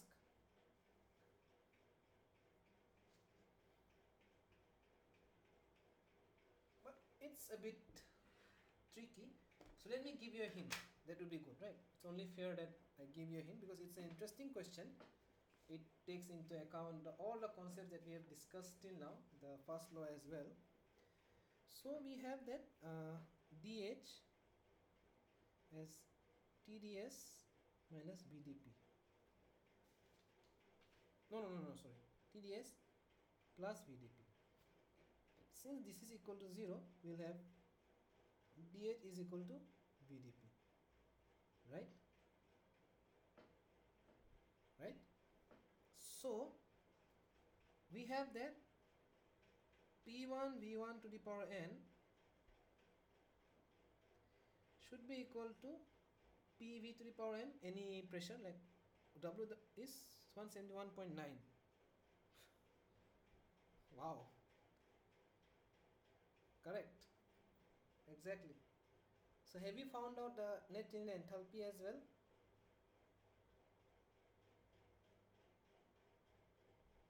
Fine, you can actually find W as that's correct. Yes. 223.47. Wow. Yes, exactly, it's correct. Oh, sorry for mine. Again the screen got disconnected. Oh, it's, yes, correct. Answers are correct.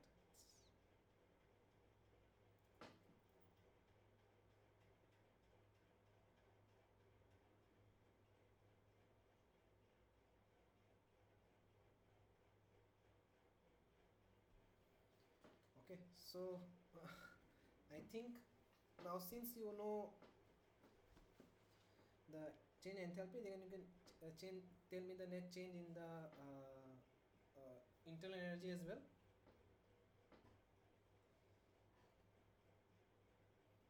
You already know H2 minus H1. You can easily find out the net change in internal energy. So it will be U2 minus U1 equal to H2 minus H1 minus P2 V2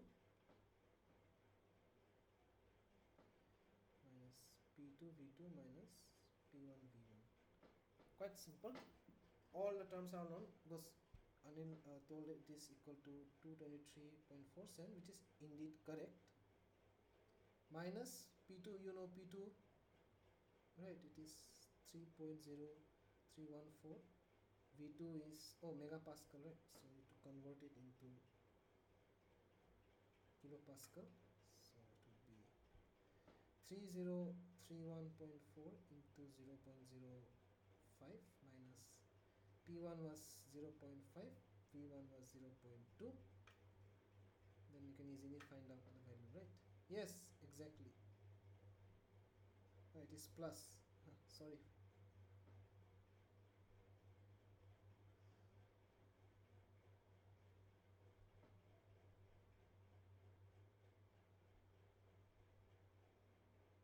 No, it was minus only. It is minus.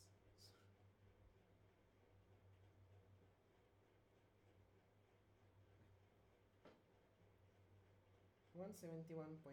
Yeah, exactly.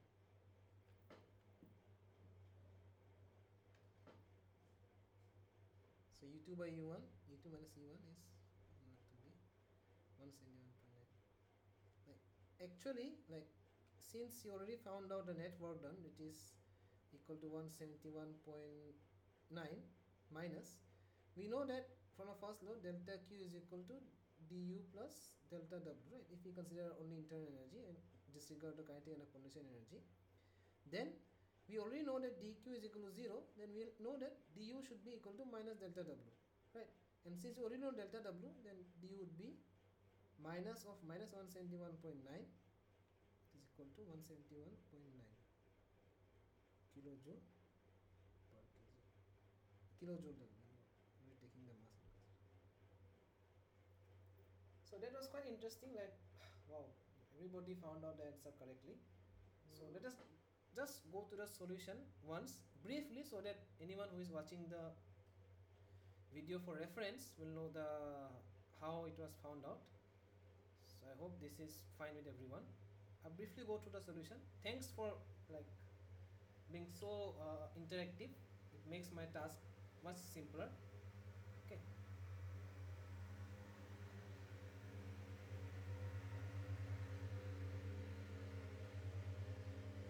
Sorry for the noise.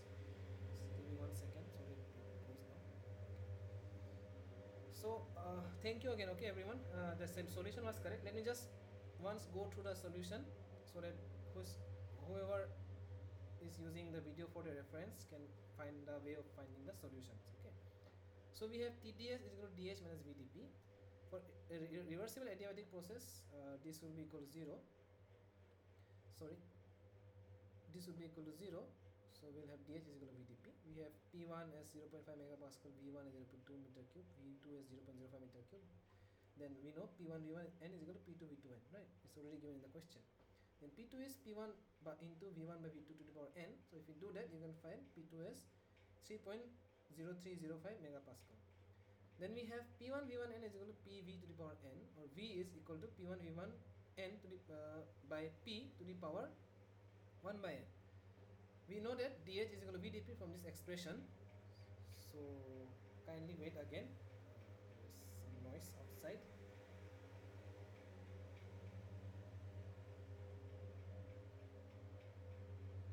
Sorry for my end. Disturbance outside. Okay. So dH is equal to integral of dH from h1 to h2 is integral of VdP from P1 to P2, right? So we have this one, since this term is constant, this will go out. So P1 V1 to the power N to the power 1 by N is equal to P2. If we integrate this expression, we'll get that P2 1 minus to the power 1 by N minus P1 1 minus to the power 1 by N divided by 1 minus to the power 1 by N, because we are just integrating P to the power 1 minus N minus 1 by N. Okay. So if we integrate it, we'll get, if we just combine all these terms, we get the change in enthalpy H2 minus H1 as N into P2 V2 minus P1 V1 divided by N minus 1. Okay. So from that, if you substitute the value of P2 V2 P1 V1 and N, you will get the change in enthalpy as 223.3 kilojoule. Now we know that H2 minus H1 is U P2 plus V2 minus U1 plus P1 V1. So H2 minus H1 is U2 minus U1 plus P2 V2 minus P1 V1. So we are asked to find a change in the internal energy. We got that U2 minus U1 is H2 minus H1 minus P2 V2 minus P1 V1. So we substitute those values, we get that 223 minus 151.53 as 171.77 kilojoules. Now, since it's a reversible adiabatic process, the change in the entropy and the heat interaction is 0. So Q12 is U2 minus U1 plus W12. Then since Q12 is equal to 0, then W12 is actually U1 minus U2. So this will become as negative. Okay, and W12 can also be found out as P1 V1 minus P2 V2 to the power n divided by n minus 1. So that's any way you can find it. That's your choice, but that's the way to find. Okay, so let us look at the final question for today's session. That is question number 7. Okay, air is flowing steadily in an insulated duct. The pressure and temperature measurements of the air at two stations A and B are given below. Okay, pressure and temperature at the two stations are given. Establish the direction of the airflow in the duct. Establish the direction of the airflow in the duct. Okay, assume that for the air, Cp is constant at 1.005 kilojoule per kg Kelvin. H is Cpt, the enthalpy is Cp into T, and V by T is equal to 0.287 by P. Okay, just the ideal gas law, where P, V, and T are in kilopascal, meter cube per kg, and Kelvin respectively. Okay, so the hint is, first you need to find the change in the entropy.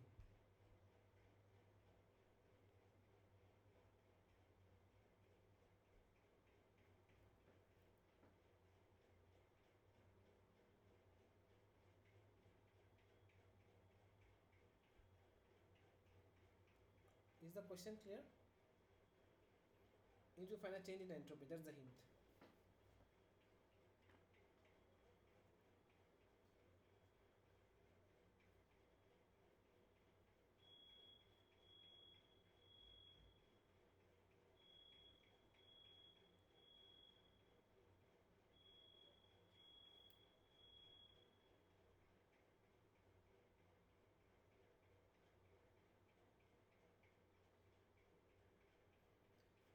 So for an ideal gas, so since pressure is given, so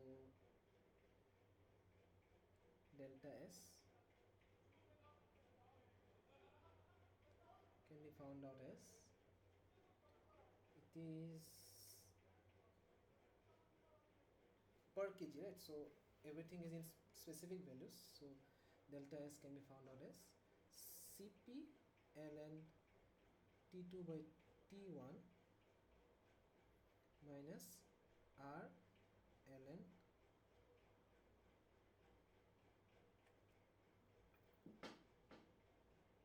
P2 by P1. Okay, and R here is the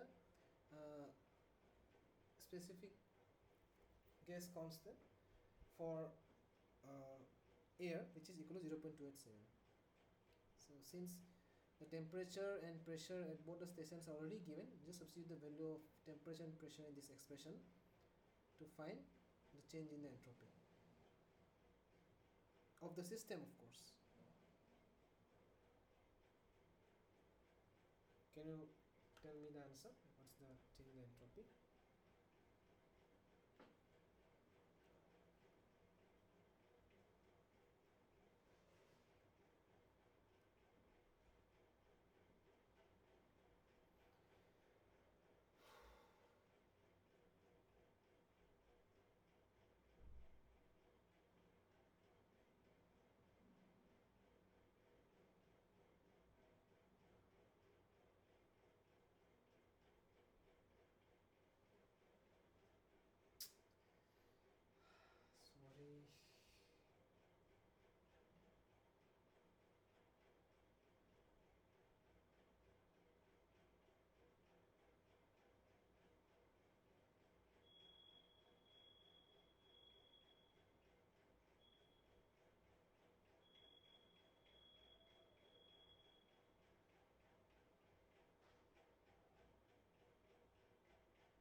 Substitute the value of Cp, T1, T2, P1 and P2 in the expression, and then tell me the solution. It's quite simple, just simple substitution. You need to find a change in the entropy.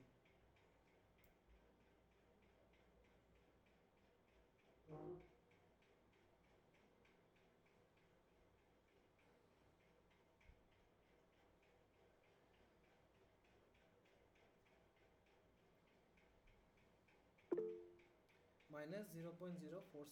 Yeah, exactly.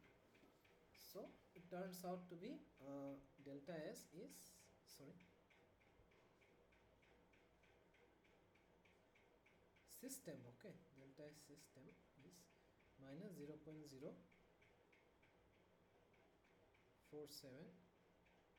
kilojoule per kg Kelvin. So we have taken the direction from A to B, right? A is the initial point, B is the final point. So let us take one direction. So we have taken the direction from A to B, right? From A to B. And if you would have taken from B to A, then there is again the direction would just change. Okay. So the value will be different. Okay. So this is what you get. So now the key thing to notice that we know that. Okay, so I think this will be introduced in the next class, that delta S, the change in the entropy of the universe, is always positive. Okay, and this is equal to delta S system plus delta S surrounding. Sorry that if this was not discussed in the lectures, but this is the case. The change in the entropy of the universe is equal to change in the entropy of the system plus change in the entropy of the surrounding. So in this case, the change in the entropy of the system, if you take the flow from A to B, turns out to be minus 0.047 kilojoule per kg Kelvin. Okay. Now, since it is told that the duct is insulated, okay, if it's insulated, it basically means that there is no heat transfer between the system and the surrounding. So the net change in the entropy of the surrounding because of the flow within the system is zero, right? Basically the system and surrounding are not interacting with each other, and this entropy change that you are observing maybe is primarily because of the fact that because of internal irreversibilities in the system, right? So the change in the system, so now the change in the entropy of the surrounding is equal to zero. Why? Because the duct is insulated,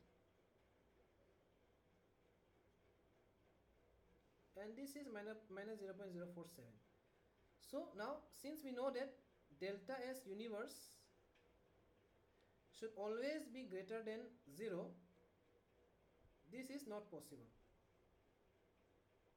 Flow from A to B is not possible because it gives delta S universe to be less than 0, which is not possible, and that's why the flow should be from B to A. Is it clear?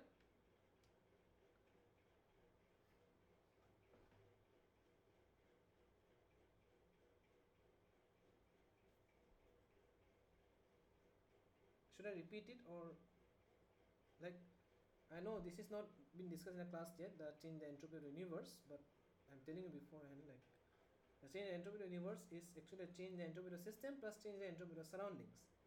And since your system is being insulated from the surrounding, so there is no heat exchange between the system and the surrounding, so that there can be a change in the entropy of the surrounding because of the interaction of the surrounding with the system. I'm really sorry. Screen issue is really troublesome.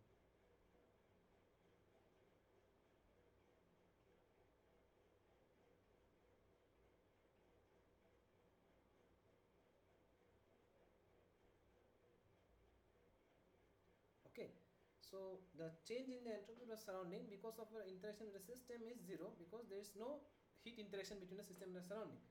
So the delta S surrounding is 0, and we know that delta S universe is delta S system plus delta S surrounding, and delta S system is 0.047, which should be equal to delta S universe. But we know that delta S universe can never be less than 0. That's why the flow from A to B is, the direction of flow from A to B is not correct, and that's why the flow should be from B to A. Is it correct? Is it clear now?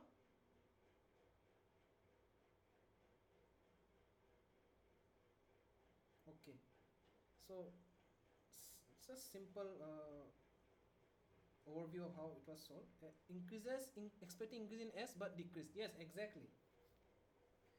So from theorem we know the values. I am just showing the solution so that the viewers who are watching the video can match their solutions. So we know the values of pressure and temperature at the two different points. We consider a flow from A to B in this case. Okay.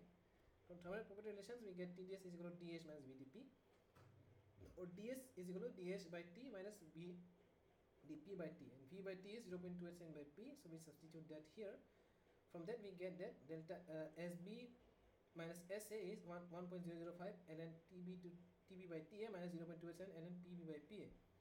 Substitute the values, we get that SB minus SA is minus 0.047 kilojoule per kg Kelvin.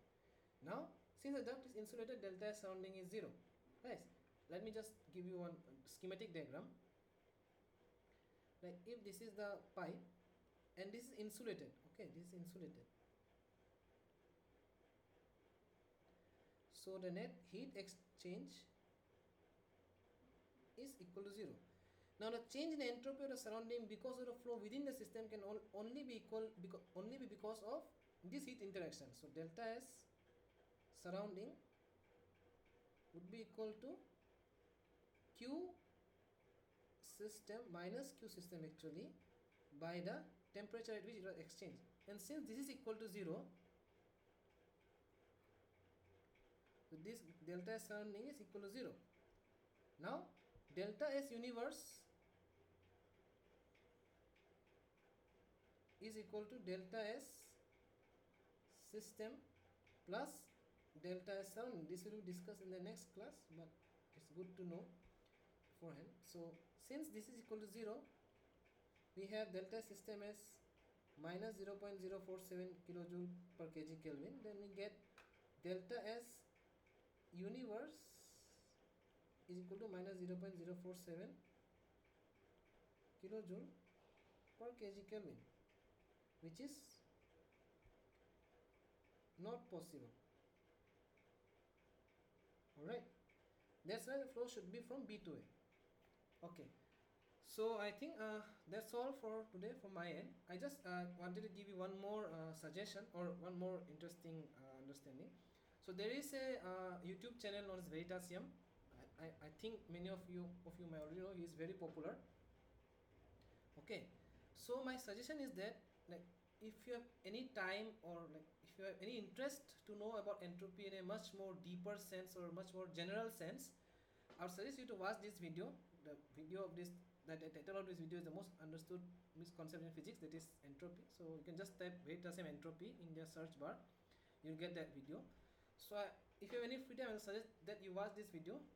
I will tell that after watching this video you will get a very good essence of understanding of why we are studying entropy and why the concept of entropy is very beautiful in itself. Okay, so that's my suggestion to you. If you have any time, just give it a small view. So again, I'm not endorsing his channel, but it's a very interesting video to watch. Okay, so that's my suggestion. You can watch, or it's completely to your your choice. Okay, so I think that's all for today from my side. There's one more question. I will share these notes so you get that solution there. So it's something that if you look into it you will understand, but it's a good derivation. It's a derivation, that's why I'm not going to discuss in the class. Something that you can learn by it's simple derivation, mathematical derivation, so you can do that. Okay then, thank you for today's session. Thank you for this very interactive session. It was very helpful for me. Again, oh god, the screen. Okay then, thank you from my side, and let's meet in the next week session. Okay, thank you.